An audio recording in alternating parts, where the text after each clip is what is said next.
Stock మార్కెట్లో invest చేసి మీ డబ్బులు డబుల్ చేసుకోవాలనుకుంటున్నారా? సుందరరామిరెడ్డి గారి లైవ్ సెమినార్ కి అటెండ్ అవ్వండి. నమస్తే రమగారు. నమస్తే జయ. రమగారు, ఏదైనా మంచి కథ చెప్తారా? మామూలుగా మనం జాతకాలు చెప్పించుకుంటూ ఉంటాం. రేపొద్దున ఎప్పుడో ఏమిటో వస్తుందంటారు. ఆ ఏమిటో రావాలంటే దానికి ఏదో తుది మొదలు ఉండద్దు, ఉండాలి. ఒకళ్ళు ఇవన్నీ విన్నాక అదేదో వస్తుంది అనుకుంటే అది రాదు. వీళ్ళు ఏమిటో బోల్డ్ కష్టాలు వస్తాయి. బోల్డ్ కష్టాల తర్వాత సుఖం ఉందని మనం నమ్ముతామా జయ? ఎవరికి కష్టం వచ్చిందో వాడు రేపొద్దు నేను సుఖపడతానని నమ్మడు, వాడు ఏడ్చుకుంటూ ఉంటాడు. మనబట్టి బయట కూర్చున్న వాళ్ళు ఏం చెప్తాము? ఇవన్నీ శాశ్వతం కాదు, కొన్ని రోజులు కష్టపడు, ఈ కష్టం పోతుంది, దేవుడు చూస్తాడు, సుఖం వస్తుంది, జీవితం పడుగు పేక, బోల్డ్ కబుర్లు చెప్తాం మనం. కానీ ఎవడు అనుభవిస్తాడో వాడికి మండిపోతుంటుంది. వీళ్ళు బోర్ కబుర్లు చెప్తున్నారు వీళ్ళు, అలా అనిపిస్తుంది కదా. మనకు కూడా ఏదైనా ఇబ్బందులు ఇరుక్కున్నాం అనుకో, నిన్నటి దాకా పాఠం చెప్తాం మనం వాళ్ళకి. మన దగ్గరికి వచ్చేసరికి మనకు ఆ ఫీలింగ్ రాదు. తమాషా కథ అలాంటిది అనమాట ఇది. పూర్వమట విశ్వపురపు సంస్థానంలో అద్భుతమైన రాజుగారు, సైన్యాధిపతి బ్రహ్మాండంగా నడిచారు. ఈ సంస్థానానికి ఒక జ్యోతిష్యుడు ఒక ఆయన వచ్చేట.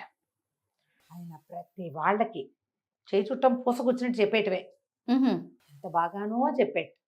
అయితే ఈ విశ్వపురం తాలూకు సైన్యాధిపతి గారికి ఒక కుమారుడు ఉన్నాడు. వాడు ఒక 19-20 ఏళ్ళవాడు, 18 ఏళ్ళవాడు అంతే. పెళ్ళిడు వచ్చిన పిల్లాడు అనుకో, ఆ కాలంలో అంతే కదా. అయితే వాడికి ఈయనేమో సైన్యాధిపతి, అరివీర భయంకరుడు, ఈయన చండ ప్రచండు, బోల్డున్నాయి బిరుదులు. కుర్రాడు మాత్రం కవిత్వాలు రాసుకుంటూ ఉంటాడు. వాడు పోయెట్టు, రచయిత అంటే ఏదో కథలు రాస్తాడు కాదు, వీడు రచయిత అలా అనడానికి వీళ్ళు కథా కాకరకాయ కాదు, కవిత్వం. ఏదో గాలిపాట ఎక్కడో లోకాల్లో ఊహల్లో తేలిపోతూ ఉంటాడు. ఆయన ఏం చేశాడు? సాహిత్యవేత్త. సాహిత్యం అనమాట వాడికి, ఏదో సరదా. భావకవి వాడు. భావకవిని ఈడ్చుకొచ్చాడు మన సైన్యాధిపతి గారు. ఈ జ్యోతిషుడి దగ్గర తెచ్చి, బాబు వీడు నా పేరు నిలబెట్టేలాగా అయితే లేడండి, కనీసం వాడి పొట్ట వాడు పోసుకుని ఏదో బతుకుతాడంటారా? నా ఉద్యోగం అన్ననాడు నేను లాగుతా, నా తర్వాత ఇదేం కత్తి కటారు వ్యవహారం పట్టుకునే రకం కాదు, ఎప్పుడు పెన్ను పుస్తకాలు కాగితాలే, ఏమిటో పాడుకుంటూ ఉంటాడు, ఏదో ఇలా పిచ్చిగుడ్డలు వేసుకుని తిరుగుతాడు అని చూపించాడు.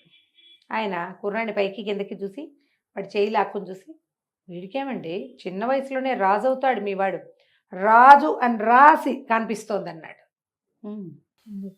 రాజా? ఏం పెట్టి ఏమిటి ఏముంది వీడికి? ఆయనకు అర్థం కాదు. కాకపోతే సడన్గా ఏమైంది, రాజుగారి మొహం మారిపోయింది. వాడు ఈ రాజ్యంలో ఉన్నవాడు చిన్న వయసులోనే రాజు అవుతాడంటే ఎక్కడికో వెళ్తాడని ఎలా అనుకుంటాం? ఇక్కడే అంటే వీడు నా రాజ్యానికి ఎసరు పెడతాడా? రాజుగొళ్ళు మండిపోయింది. ఆయనకి ఈ జ్యోతిషుల అలా అనిపించాల, ఎందుకంటే ఆయన ఇప్పటిదాకా అందరికీ బాగా చెప్పాడు. రాజుగారు చిన్నప్పుడు ఎప్పుడు పడ్డాడో కూడా చెప్పాడు ఆయన. సో ఆయన చెప్పేది 100% నిజం. వీడు రాజు కాబోతాడు. వీడు మొహం చూస్తే ఏదో విచిత్రపు బట్టలు, దుబ్బు జుట్టు, ఎక్కడికో చూస్తాడు, నవ్వుతాడు, ఏమిటో రాసుకుంటూ ఉంటాడు. వీడా నా రాజ్యానికి రాజు? ఇప్పుడు నేను ఇంత శుభ్రంగా ఉన్నవాడిని, నేను బాగానే ఉండి సడన్గా వీడు రాజు అవ్వాలంటే నాకేదో రావాలి అంతే, లేదా వీడు నన్ను ఏదైనా చేస్తాడా? ఇట్లా రకరకాల భావాలు వచ్చేసాయి రాజుగారి మొహంలోకి. వీడిని ఏమైనా చేసేద్దామనిపించేసింది ఆయనకి. సైన్యాధిపతికి ముందు పాల్పోలేదు, ఏం చేయాలో దాన్ని ఎట్లా తీసుకోవాలో తెలియలా. సడన్గా రాజుగారి మొహం చూసేసరికి భయం వేసింది. ఓ నాయనా, ఈయనకి అకారణంగా ఈ పిల్లాడి మీద కోపం వచ్చేసిందే. భలే వారండి అన్నాడు జ్యోతిష్కుడు. మీరేం కంగారు పడకండి, ఈ వాడు రాజు అయి తీరుతాడు అని ఆయన ఇంకో చేయి చూడడం మొదలుపెట్టాడు. ఈయన కొడుకుని ఏడ్చుకుని వచ్చేసాడు ఇంటికి. రోజు గడిచేసరికి ఆయనకి భయం పట్టుకుంది. తన ఆబ్సెన్స్లో రాజుగారు తన పిల్లాడిని ఏదైనా చేసేయిపోతాడు. ఏమనిపించిందంటే, బతుకుంటే బలిసాగు తింటాడు, ఈ ఊళ్ళో నుంచి బయటికి తోసేస్తే ఎక్కడో చోట బతికే ఉంటాడు పిల్లాడు అని చెప్పి, ఒరే నాయన నువ్వేమిటో రాజు అవుతావని ఆయన ఎవడో చెప్పాడు, అవుతావో ఏమిటో నిజంగా నేను, ఆయన అందరికీ నిజాలే చెప్పాడు, ఊళ్ళో ఉండద్దు, పో నీకు చేతికి నచ్చిన బట్టలు పట్టుపో, చేతికి వచ్చిన బంగారం పట్టుకెళ్ళు, నీకు కావాల్సిన డబ్బులు తీసుకో, ఈ దేశంలోకి రావద్దు, నువ్వు బతుకుంటే మళ్ళీ కలుసుకుందాం, వెళ్ళిపోమని కొడుకును గుర్రం ఎక్కించి పంపించేసాడు. తను పోయి రాజుగారి దగ్గరికి వెళ్ళాడు. వెళ్ళి, అయ్యా మా అబ్బాయి రాజు అవుతాడని చెప్పాడండి జ్యోతిష్యుడు. తమరు విన్నారు కదా. ఎటు పోయి ఎటు వచ్చి వాడి వల్ల రాజ్యానికి ఏ ఎసరు వస్తుందో తెలియదు. అందుకని మా వాడిని దేశ బహిష్కారం చేసి పారేశానండి. ఓవేళ వాడు ఊళ్ళోకి గనక వస్తే మృత్యుదండన విధించమని కాగితం రాసి పెట్టా ఆఫీసులో. వాడు ఊళ్ళోకి వచ్చాడంటే వాడు మెడ ఉత్తరిచ్చేద్దాం. ముందైతే పంపించేసా బయటికి. నా వల్ల కానీ నా కొడుకు వల్ల కానీ మీకు ఏదైనా జరిగితే నేను భరించలేను. వాడు నా కొడుకైనా కానీ.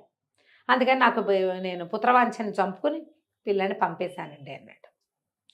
రాజుగారు సంతోషించాడు. బాగానే ఉంది, మంచిదేగా. సైన్యాధిపతి ఎంత గొప్పవాడు. ఈ పంపించబడిన కుర్రాడి పేరు ప్రేమదత్తు. వాడు పోయాడు బయటికి. వాడికి ఏమిటి రూపాయి సంపాదన, డబ్బులు సంపాదించుకుందాం, మనం తినాలి, రేపేలాగా ఎల్లుండేలాగా ఈ వ్యవహారాలు వాడికి ఏం లేవు. ఆ డబ్బులు ఉన్న నాళ్ళు తినేశాడు. డబ్బులు అయిపోయినాయి. వాళ్ళు ఎవరో మీ గుర్రం ఇవ్వండి, మాకు కొన్ని రోజులు అన్నం పెడతామంటే గుర్రం ఇచ్చేసాడు. అయిపోయింది. గుర్రం డబ్బు అయిపోయింది. ఇక వీడు పుస్తకము మిగిలినాయి. కొన్నాళ్ళకి తిండి లేక వాడికి ఆ పుస్తకం మీద ధ్యాస కూడా పోయింది. నీకు 4 ఏళ్ళు లోపలికి వెళ్తుంటే భావాలు కవిత్వాలును. అవును, అవేమీ లేవు. కడుపు కాలిపోతుంది. భావ కవిత్వం ఎక్కడి చూస్తుంది? భావాలు కవిత్వాలు ఏమి ఉండవు. ఇక ఆయనకి కొన్నాళ్ళకి మనుషుల్ని చూస్తే వాడికి విసుగు పుట్టే పరిస్థితి వచ్చింది వాడికి. పాపం తండ్రి నమ్మాడు జోస్యాన్ని, వీడు మాత్రం నమ్మల. నాకెక్కడి నుంచి వస్తుంది రాజ్యం? చివరికి నాకు అన్నానికి కూడా గతిలేని స్థితి వచ్చిందే. కవిత్వం అన్న కూడా విరక్తి పుట్టింది. ఓ ఊళ్ళో ఒక రోజంతా తిరిగాడు. వాడికి తిండి పుట్టల. ఎటాగో పడి నడుస్తూ అడవిలోకి వెళ్ళిపోయాడు. ఏదో కాయా కసరు దొరుకుతుంటే ఏమీ దొరకలా. ఆ అడవిలో ఒక పూరు గుడిసింది. వీడు పోయి ఆ గుడిసె వాకిట్లో పడ్డాడు. పడేసరికల్లా ఆ గుడిసెలో ఒక ముసలమ్మ, ఓ పిల్ల ఉన్నారు. వాళ్ళు వీడిని చూశారు. అయ్యో ఎవడో పడిపోయాడు, ఏమిటో చూద్దామని దబదబా వేయవటలకు వచ్చారు. ఇప్పుడు ఏదో బక్క చిక్కిపోయి ఎండు నక్కలాగా ఉన్నాడు వాడు. తిండి తిప్పలేవు చాలా రోజులుగా. పాపం ఏదో నలకంత తింటే ఇట్లా సరిపోతుంది. 20 ఏళ్ల పిల్లాడికి బాగా కావద్దు పుష్టిగా ఏమీ లేదు. సరే వాళ్ళు ఏం చేశారు, కాస్త నీళ్ళు ఏవో తెచ్చి మొహాన్ పోసి లేవదీసి ఇంట్లోకి తీసుకుపోయి కాస్త శైత్యోపచారాలు లాంటివి ఏమిటో 1-2 చేసి కాస్త వేడిగా ఏదో తాగడానికి ఇచ్చి అన్నం పెట్టారు. ముందు తెలిసింది. ఎక్కడ అన్నాడు, ఎక్కడో ఉన్నావులే నాయన, పర్వాలేదు అని ఉంచుకున్నారు. 4 రోజులు 5 రోజులు 6 రోజులు గడిచేసరికి 2 పూట్ల అన్నం వంటబట్టి కాస్త అటు ఇటు తిరుగుతూ బాగానే ఉన్నాడు. ఈ అమ్మాయి అన్నది, ఏ ఊరు మీరు ఏమిటి అంటే, అదేదో ఊరు, నాకెవరు లేరు, మా తండ్రి నన్ను తోసేసాడు బయటికి, నేను ఊర్లు పట్టుకుని తిరుగుతున్నాను, నా దగ్గర ఏమీ లేదు, పరమ దరిద్రుడిని నేను. ఇదివరకు కవిత్వం రాసేవాడిని, ఇప్పుడు కూడా నా వల్ల ఏం కాదంటే, ఇప్పుడు నువ్వు కవిత్వం రాయటానికి ఇక్కడ ఏముంది, ఇంత అనాకారిని నన్ను చూస్తే నీకేం కవిత్వం వస్తుంది అంది అమ్మాయి. కుర్రాడు అన్నాడు, అయ్యో ప్రేమదత్తుడు, నీ కవిత్వానికి అందం ఎందుకు, నువ్వు ఎంత మంచిదానివి. కాదేది కవిత కనర్హం, అది వేరే కదా. నీ అంత సౌందర్యం చాలా పెద్దది, నీది చాలా గొప్పది. ఎందుకంటే వారం నుంచి ఈ తిండి లేక చచ్చేందుకు సిద్ధంగా ఉన్నవాడిని నన్ను నువ్వు కాబట్టి కదా లోపల తీసుకొచ్చి అన్నం పెట్టావు. అక్కడ బోళ్ళు అందగత్తెలు ఉన్నాయి, అవేవి అన్నం పెట్టలేదుగా నాకు, నువ్వుకే కదా నాకు అన్నం పెట్టింది. నీలాంటి అంత సౌందర్యం ఎవరికి ఉండదు అని ఆవిడ తాలూకు అంత సౌందర్యం మీద బోళ్ళు పాటలు రాశాడు. ఓకే. 4 వేళ్ళు నోట్లోకి వెళ్తున్నాయి హాయిగా. పిల్ల సిగ్గుపడింది. నేను అనాకారిది అన్నది. ఏం కాదు, నువ్వు అనాకారివి కాదు, నువ్వు సామాన్యంగా ఉన్నావు, అనాకారివి ఏం కాదు. నిన్ను చూస్తే ఎందుకు రాదు, నీ నవ్వు, నీ మాట, నీ ప్రీతి, నువ్వు ఎంత గొప్పదానివి. అన్ని పాటలు అయినాయి. ఓకే. ఈ ముసలావిడ ఏం చేసింది, కుర్రాన్ని యువతలు తీసుకెళ్ళింది. బాబు, మా పిల్ల సామాన్యమైన అందగత్తే, పిల్ల బాగుండదు, దీనికి ఇక్కడ పెళ్లి సంబంధాలు కుదరలేదు నాయన, పెళ్లి వయసు దాటిపోయింది, ఊళ్ళో ఉండి చుట్టాల మాటలు పడలేక ఇదిగో ఇక్కడికి వచ్చి ఇట్టా బతుకుతున్నాము, ఇన్నాళ్లకు నువ్వు వచ్చావు, నువ్వు రాసిన కవిత్వం వినేసరికి నువ్వు ఏమైనా పిల్ల మీద ప్రీతి ఉందేమో అని అనిపించింది ఆయన. ఎందుకు లేదండి, నాకు చాలా ప్రీతి ఉంది, నేను పరమదరిద్రుణ్ణి, నాకెవరిస్తారు పిల్లని, మీ అమ్మాయికి ఏముంది, చక్కని చుక్క మంచిది, నన్ను ఎవరైనా ఎగరేసిపోతారు, నాలాంటి వాడికి ఎవరు పిల్లనివ్వరండి అన్నాడు. ఎందుకు ఇవ్వరు నాయన, మేము ఇస్తాం మా పిల్లని అన్నది ముసలాం. ఇటు తెల్లబోయాడు. అదేమిటి అంత మంచి అమ్మాయిని నా బోటి వాడికి ఇస్తారా, దేశదిమ్మరికి అని. ఏదో లేనాయన, ఎవరో ఒకళ్ళు మగపిల్లవాడు కావాలి, మా పిల్లకి తోడు కావాలి అంటే, నేను పరమ దరిద్రుండండి, నా దగ్గర ఏమీ లేదు అన్నాడు. ఏమీ లేకపోయినా మాకు పర్వాలేదు అన్నారు వాళ్ళు.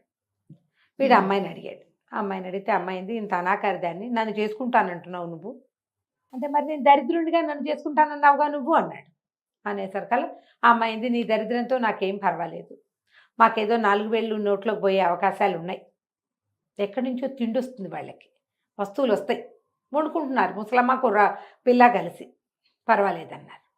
ప్రేమదత్ ఒప్పుకున్నాడు. అయితే ముసలిదండి, నాయన 4 రోజులు పోయాక 4 రూపాయలు వచ్చాక మరి నీకు మళ్ళీ ఎవరైనా అందగంత తగిలితే నీ కవిత్వావేశము అవి ప్రేమావేశము పెళ్ళుబుకి నువ్వు అటు వెళ్ళిపోతావేమంటే వెళ్ళిపోను, నేను ఎంత గొప్పవాడినైనా ఈ అమ్మాయిని వదిలిపెట్టాను నేను, ఓహో. ఆమె వల్లే నేను బతుకున్నాను అన్నాడు. అనేసరికి అమ్మాయి సిగ్గుపడింది. సరే మనం పెళ్లి చేసుకుందామా అయితే, సరే రేపొద్దునే మన పెళ్ళి అన్నారు. బాగానే ఉంది. తెల్లవారి సరకాలు తాషా మార్బాలు మోగినాయి చుట్టూతా నుంచి. ఓ పెద్ద ఏనుగంబారి వచ్చింది. ఓ 25-30 పల్లకీలు వచ్చినాయి. ఓ 100-150 రథాలు, ఓ 25-30 గుర్రాలు వచ్చినాయి. మొత్తానికి ఓ 150 మంది వచ్చారు. రాగానే వీడు చూస్తూనే ఉన్నాడు ప్రేమదత్తుడు ఏం జరుగుతుందో. పెద్ద పందిరేశారు, రకరకాల జనాలు, రకరకాల సంబారాలు దించారు. ఒక 4 పోయి ఆ లోపల ఉన్న ఆ పిల్ల బాగుండలేదు, సామాన్యంగా ఉందిగా, ఆ పిల్లని ఎత్తికి నూనె పెట్టి తలంటి పోసేశారు. ప్రేమదత్తుడికి స్నానం చేయించేశారు. పట్టకు పెళ్ళి అన్నారు. వచ్చాక పీటల మీద కూర్చున్నాక బాబు మీ గోత్రనామాలు చెప్పండి అని రాసుకున్నారు. తర్వాత గోత్రనామాలు చెప్తే ఏముంది, ఈ పెళ్లి కూతురులో కూర్చునున్న పిల్ల ఆ దేశపు రాజుగారి కూతురు. ఆ వచ్చింది ఏనుగంబారి మీద వచ్చిన రాజుగారే పిల్ల పెళ్ళికి వచ్చాడు. ఓహో. అంటే మొత్తం భూమి ఆకాశాలు ఏకం చేసి పెద్ద గోలు చేసి పెళ్లి చేశారు. అప్పుడు అసలు సంగతి తెలుసుకున్నాడు ప్రేమదత్తు. ఈ అమ్మాయి రాజుగారి అమ్మాయి. ఆ పిల్ల పుటకే సామాన్యమైన అందగత్తె, అదేం పెద్ద బాగుండదు, సామాన్యంగా ఉంటుంది. పెళ్లి సంబంధాలు రాలా. ఒకవేళ వచ్చిన వాళ్ళైనా రాజుగారికి ఒకే కూతురు, రాజ్యం కోసం వస్తున్నారు. ఈ పిల్ల 2 ప్రశ్నలు వేసి ఈ అమ్మాయిని చూడగానే వాళ్ళ మొహాలు వెలక్కపోవటంతో వీడికి నేను నచ్చలేదు, నేను వీడిని చేసుకోను. అప్పుడు ఎవరికి నచ్చుతుంది? సామాన్యమైన పిల్ల గబుక్కుని ఎవరికి నచ్చదు. అవును. దాంతో మాట్లాడుతూ ఉంటే దాని అంత సౌందర్యం అర్థమవుతుంది. ఈ అమ్మాయి ఏమంది, అందుకని నాన్న ఇలా నీ పొలం కాదు, నీ రాజ్యం కోసం పెళ్లి చేసుకునే వాళ్ళు వద్దు, నాకు నా కోసమే నన్ను చేసుకునే వాళ్ళు కావాలి. ఎవరైనా దొరుకుతారేమో చూద్దాం. ఊరు బయట ఓ గుడిసేసి నన్ను వదిలిపెట్టు, సామాన్యంగా నేను బతుకుతా. ఎవరైనా నా మొహం చూసి నా గుణం చూసి వస్తే గనక వాడు ఎవరినైనా సరే నేను పెళ్లి చేసుకుంటా, వాడే నీ రాజ్యానికి రాజు. ఓహో. నీకు వద్దనుకో, నాకు పిల్లాడు పుట్టాక పిల్లాడికి ఇచ్చుకో రాజ్యం. నా భర్త నేను నా రాజుగారి అమ్మాయి అల్లుడుగా మా దారిని మేము ఉంటాం. రాజు ఒప్పుకున్నాడు. లోపల అంతఃపురంలో ఉండే ఒక ముసలి దాదినిచ్చి రాజకుమార్తెను తెచ్చి ఊరి చివర పెట్టారు. నెల వారం సరుకులు వచ్చేవి, వీళ్ళు అన్నం వండుకుని తినేవాళ్ళు. వీరా ఎవరెవరో వచ్చారు, ఎవరు అమ్మాయిని దృష్టిని ఆకర్షించలే. ఈ వాకిట్లో పడిపోయిన ప్రేమదత్తుడికి నీళ్ళు పోసి అన్నం పెట్టి వాడి మనసు గెలుచుకుంది అమ్మాయి. ఝామని పెళ్ళయింది. ఈ అబ్బాయిని ఎవరు ఏమిటి కనుక్కుంటే సైన్యాధిపతి గారి కుమారుడు. ఓహో. మరి కుర్రాడు ప్రేమదత్తుడు సైన్యాధిపతి కొడుకు కదా. అవును. దాంతో వీళ్ళందరూ గోత్రాలు బాగుంది, క్షత్రియులు, మనకు కావాల్సిందే, వీడెవడో దారిపోయేవాడు కాదు. అంతే ఈ ప్రేమదత్తుని రాజ్యానికి రాజుని చేశారు. తర్వాత ఉత్తరం రాశారు, మీ సైన్యాధిపతి కుమారుడు మా అల్లుడయి మా రాజ్యానికి ఉత్తరాధికారి అయ్యాడు, మేము ఫ్రెండ్స్ అని పాతరాజు గారికి తెలియజేశారు. కథకంచికి మనం ఇంటికి. బాగుంది రమ్మగారు. మనకి దశా విశేషం ఉంటే ఎక్కడ పడేసినా లెగుస్తుంది. ఎక్కడ ఇప్పుడు ఆ టైం కోసం మనం వేచి ఉండాలి, అంతే అంతే. ఈ కష్టాలు ఉంటే వాటి కోసం కుంగిపోయి కునారెళ్ళిపోయి జీవితేచ్ఛ పోగొట్టుకోకూడదు, భగవంతుడి మీద నమ్మకం పోగొట్టుకోకూడదు. ముందుదండి ప్రధానంగా ఈ 2 ఉంటే ఖచ్చితంగా ఆ టైంకి మనకి ఏది రావాలో సిరిదా వచ్చిన వచ్చును సలలితముగా నారికేళ సలిలము భంగిన్ అన్నారు. అదే కొబ్బరికాయలోకి నీళ్ళు వచ్చినట్టుగా అవే వస్తాయి. నమస్తే.